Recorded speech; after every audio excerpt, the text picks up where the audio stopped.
Case and I are both young guys that own very old Mercedes-Benzes. In this video, we're going to tell you why maybe you should too. And maybe why you shouldn't.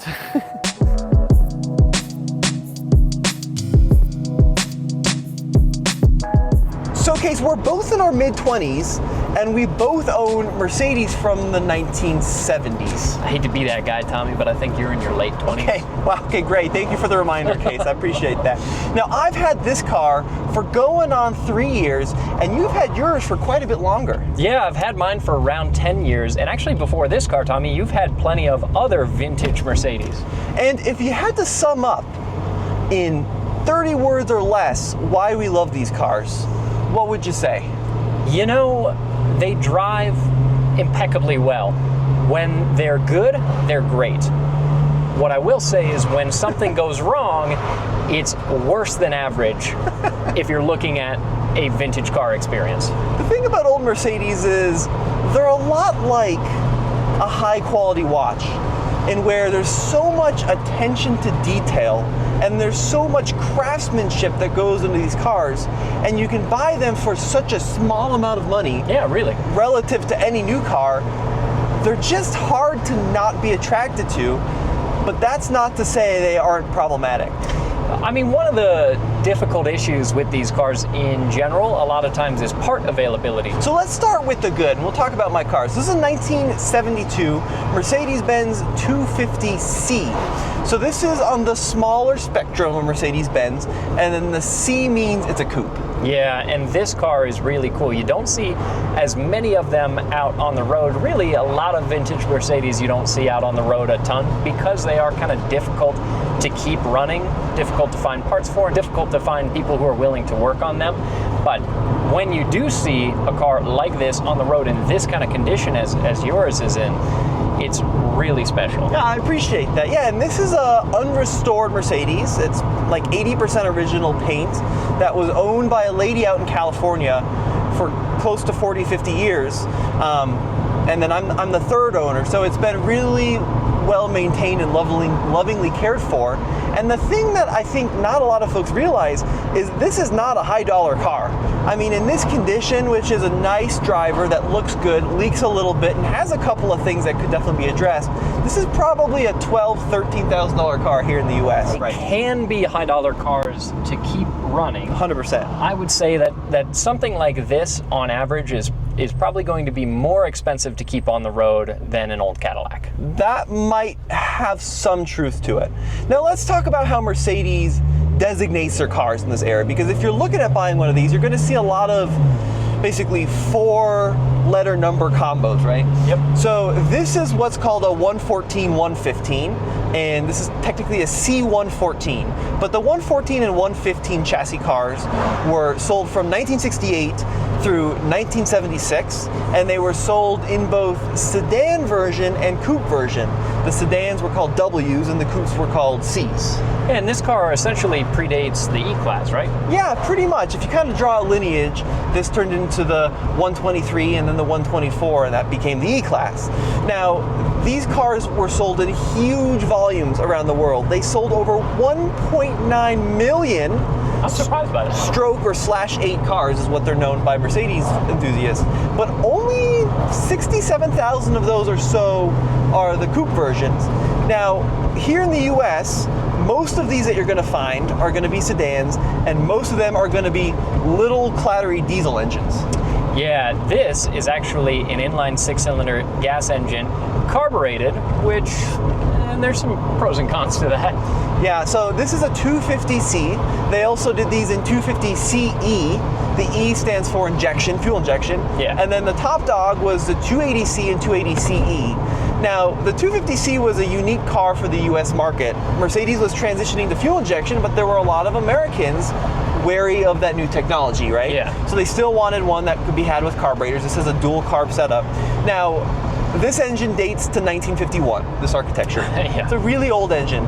And this is not a powerful car here. I'm going to go full throttle. We're not even catching up with the camera car, barely. It kind of progresses down the road, 140 horsepower, but these engines are extremely durable. And you said in this car, what, a 4-speed automatic? 4-speed automatic, yeah. So that was actually pretty innovative for the late 60s, early 70s. Most American cars were going to be running a 3-speed auto. Yeah. Mercedes gave you 4 ratios. But you don't buy this old Mercedes because it's fast.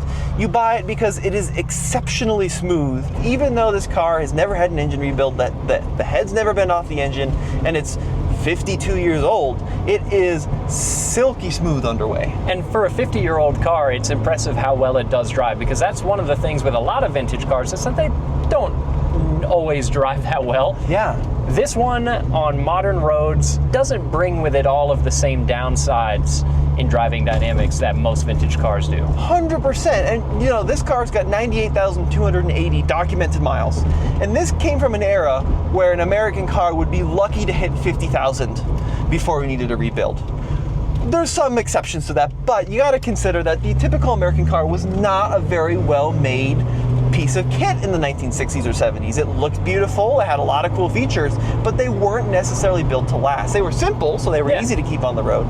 But this car's got 100,000 miles, which is a lot for a car from the 70s, and the steering is tight, the brakes are precise, the transmission shifts smoothly, and the suspension calibration on these cars is soft, but it's also tight. You know, you don't get that kind of jiggle that you get in a Lincoln or a Cadillac. Yeah, they don't float in such a way as to make them lean heavily through the corners. They're, like you said, pretty precise, but this is still from an era when a luxury car was specifically a luxury car. These are not handling cars, they're not accelerating cars. And this was a really interesting buyer back in the day, because compared to an Eldorado, right, or a Lincoln Continental Mark III or IV, which is about this same era, these cars were more expensive, a lot smaller, and offered way fewer features for the dollar. Yeah. So this car's got one mirror, it's got manual seats, very few interior creature comforts, even for the 70s. You don't even have stereo audio, it's a mono one speaker, system. which was, you know, kind a little old school. A little old school. Even in the 70s. Even in 76, right, when this car finished production. And it would have been more expensive than the equivalent Cadillac.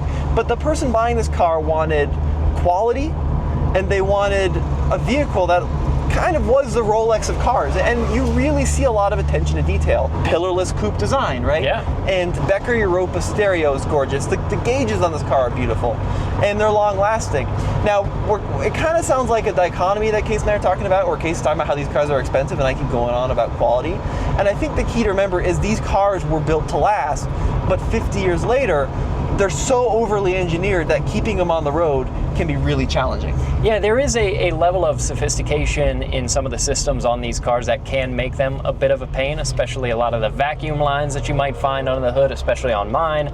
Yeah. They can get to be a little complicated. The flip side of that, like what you're talking about, the craftsmanship does mean that these cars can have a lot of longevity if you do keep up with them. Now let's talk about this car in particular, why you might want to buy a 250C. I personally think they're beautiful. Oh yeah. I know a lot of people in the era thought they were a little brutalist in how they were designed. They're very angular and they're very harsh in kind of some of their body lines. I guess by that era's standard. Yeah, right. But I think they've aged incredibly well. And the coupe versions are kind of squat. They're lower to the ground. They've got a much narrower greenhouse. And I just think they're really cool. They also built, you know, in this platform at least, a huge number of these cars.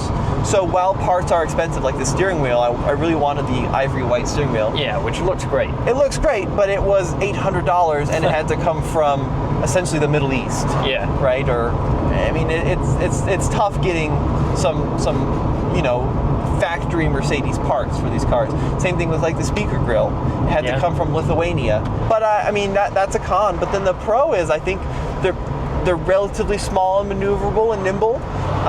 The engines, especially the carbureted ones, are sort of still simple. Like this car had a really complicated set of original carbs on it. Zeniths. Yeah, but now it's got dual Webers on it that the previous owner swapped on just for simplicity's sake. Yeah. Yeah, and it like I've heard parts availability. I've heard experts say you can't get dual Webers to run as well as the original Zeniths. That's fine. The car still runs good enough. and I can go to O'Reilly's and buy a car. It's a lot more serviceable. Exactly. And the cost, I mean, that's just the great thing about this car is you can still pick them up even on an expensive auction site like Bring a Trailer.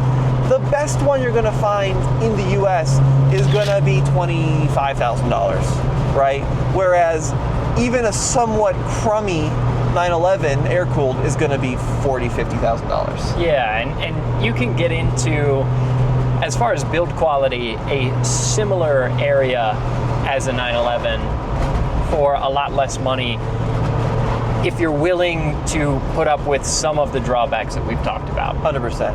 All right, so that's my 72 250C. So now we're gonna hop out of the blue car and in the case of silver car and see what that's all about.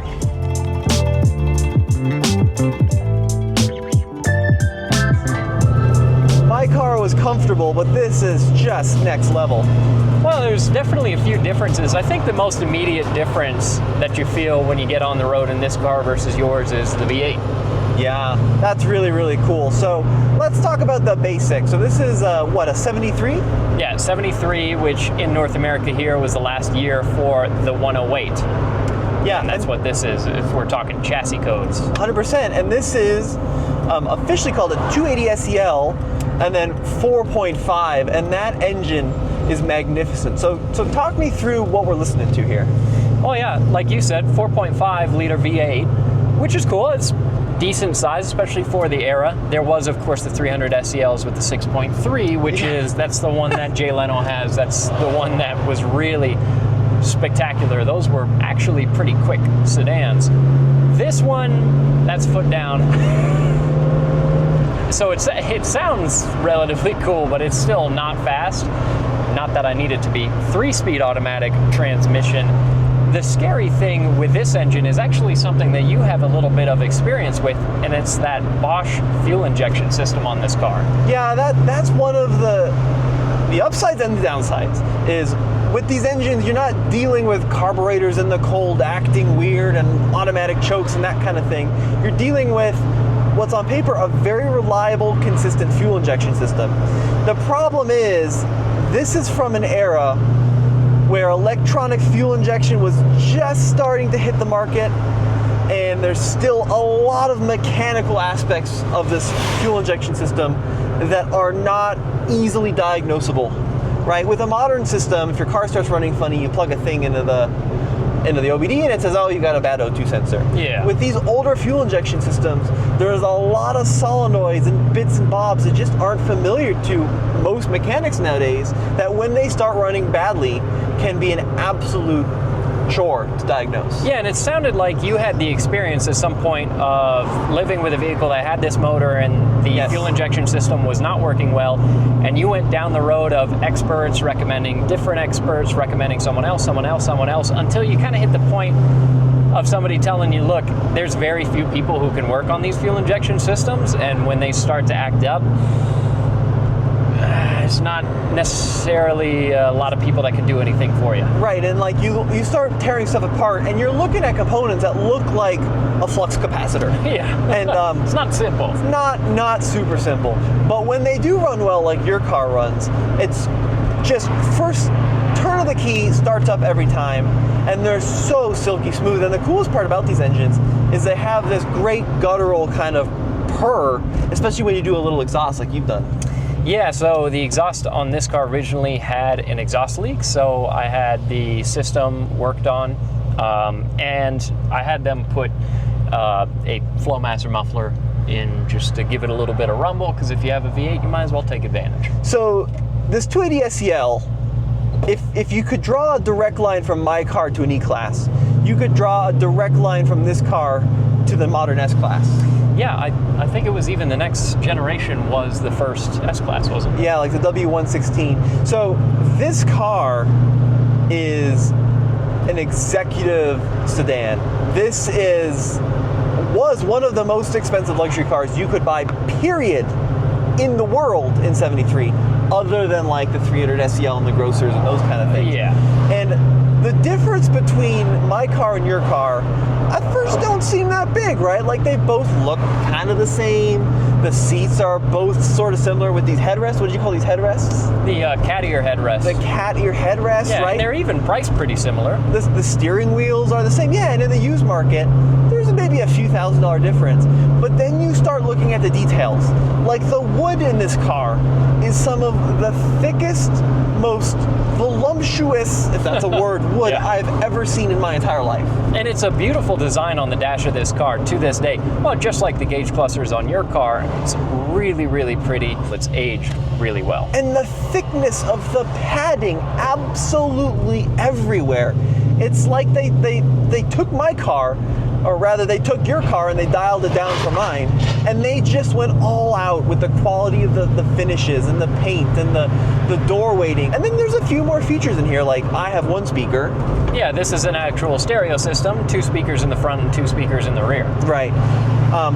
So it's just an absolute treat to be able to even ride around in one of these. Does your car also have vacuum locks? My car did have vacuum locks, Oh, and then that not so kinda much stopped now. locking. Yeah, now they're more manual. That's speaking of vacuum Yeah, things that which go wrong. these ones actually work the way that they're supposed to, which Case, is nice. that is so cool. So you Although- push one lock down, they all sync. Recently, though, the keyhole on the door handle on the driver door, when I stick my key in and turn it, it starts to build some resistance, and then it feels like the whole lock mechanism twists, but the lock doesn't go down. So at the moment, I can't actually lock the car. And here's those little like stupid things that just go wrong Yeah. after 50 years, right? 51 years. The other thing too, Case, is that this is an SEL. And what did the L mean? So the L is the extended wheelbase. So this car, make no mistake, it's long. It doesn't look like a massive car by today's standards because it's still pretty narrow. It's not very tall, but it is long. And you open up the rear doors on this car and you get a feel for that. Yeah. Those rear doors swing way out. So if you're in narrow parking spaces, you got to be mindful of those doors. And you do have a fair amount of space in the rear of this car. There is a ton of space. Like I got in the back of my coupe and there's very little. You Yeah. get in the back of this huge wide opening door in this, and it's just acres of space back there. It's such a comfortable place to spend time. And that's where you see all the difference between the SE and the SEL is in those rear doors. The other thing about both of these cars is, and it's something I care about, maybe Case cares about a little bit less, but especially for the era, these were extraordinarily safe cars. Yeah. That's not to say that they're safer than anything today. That is not true at all. But like, I'll give you an example. They have, or at least they had, my car still has, 3-point seatbelts. Yeah. And they're a pain in the ass because they're non-retractable. Yeah, so nobody knows how to work them. Every time somebody gets in the passenger side of this car, they're fumbling around with the shoulder belt part because the shoulder belt and the lap belt are separate and they click together. Yeah. And so people will fumble around with it, and I'll try to explain, don't worry about it. If we crash, we're going to die anyway. Just use a lap belt. I got tired enough of explaining it that I recently took them down, and I still have those parts. If I want to put them back on, I can. But at the moment, I'm rocking without them just to see how I feel about that. They also have padded dashboards and padded steering wheels and collapsible steering columns and real headrests, right? So you don't get whiplash, and crumple zones. Yes. It's not safe like a modern car. There's no airbags No. in here. But for the period, they were really advanced, right? They were thinking about it, yeah. And there's even a light on the dash to tell you to fasten your seatbelt if you're in drive and you don't have your seatbelt buckled in. Actually, funny enough, there's also a buzzer. So when I inherited this car, this was my great-grandfather's car. It had been in my family for a long time. And when I inherited it, I was looking under the dash at one point and I noticed that there was a wire that was, or a clip rather, that was unplugged from a little module. And so I thought, oh, that must have been a mistake. Let me plug that back in. And then there was one day that I was pulling into my driveway and I unbuckled my seatbelt as I put the car into park. And for just a moment, my seatbelt was off while it was still in drive. And I heard this buzzing. And so I put it back into drive and it made this really annoying buzzer sound. And so I thought, okay, I'm going to unplug that module again. Yeah. Because that's pretty irritating. Yeah, but that was pretty forward thinking for 73. It was. And look, like, yeah, you're still gonna die by modern standards. But compared to like a 60s Lincoln, which is the competition to this car when it debuted in 65. I mean, 60s Lincolns have a dashboard full of ornaments that would look really good plastered into your head in any kind of front-end collision. And Mercedes was thinking about that, about how do we keep people safe, and let's give these cars disc brakes so they actually stop, right? Yeah, and 4-corner disc brakes, fully independent suspension, pretty central cool stuff. locking. I mean, they're very advanced cars, fuel injected. Yeah, right. It's pretty cool stuff. Now, because you've had this car for what, 9 years?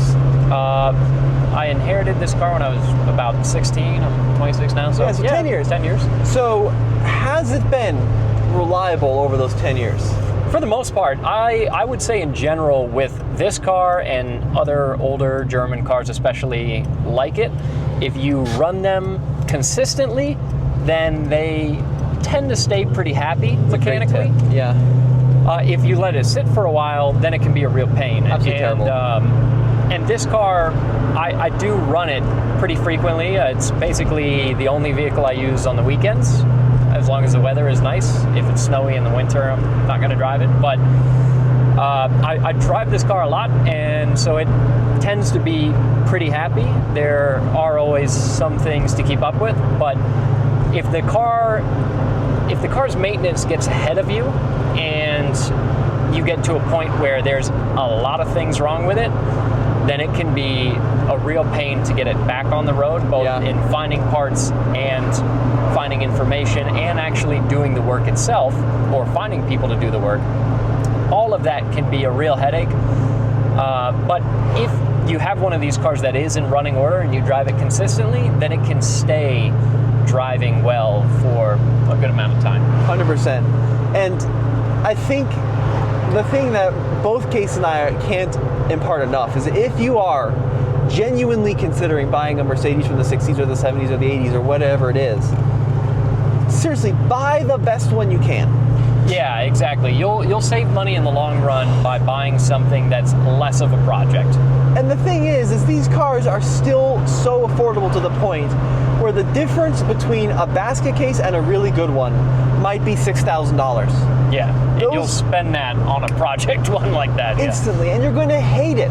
If you buy one of these that needs a lot of work, you genuinely are most likely, not everybody, but most likely are going to hate the ownership experience. Yeah. If you buy one that's either been really well loved, like mine, or has had someone else do all the work before you buy it, spend the extra $5,000 or $6,000, save that extra money, and it's going to completely transform what these cars are like to own, because getting one of these restored is just a money pit hellhole that you're going to hate yourself for.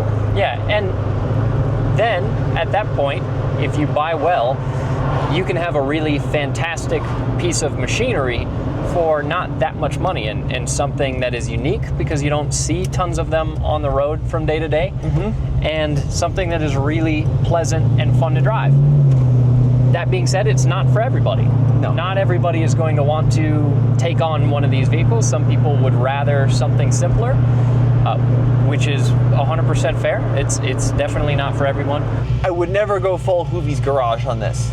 I bought the cheapest 300 SCL 6.3. That would just be hell. It would be really bad. That would be a very punishing experience. Yeah, and me personally, I know Case is a little bit different because he inherited this car. Even though the carbs on mine do need resynced every couple of years, I still like the simplicity of the carbs, and I would still probably go that route again. And you can actually get these too, these larger S-classes with the inline-six carbureted engines too. They're out there. Well, folks, let us know what you think in the comment section below. That's Case and I's funny little side quest that we love going on personally. And head over to TFL for more classic car reviews. Yeah, we'll see you in the next video.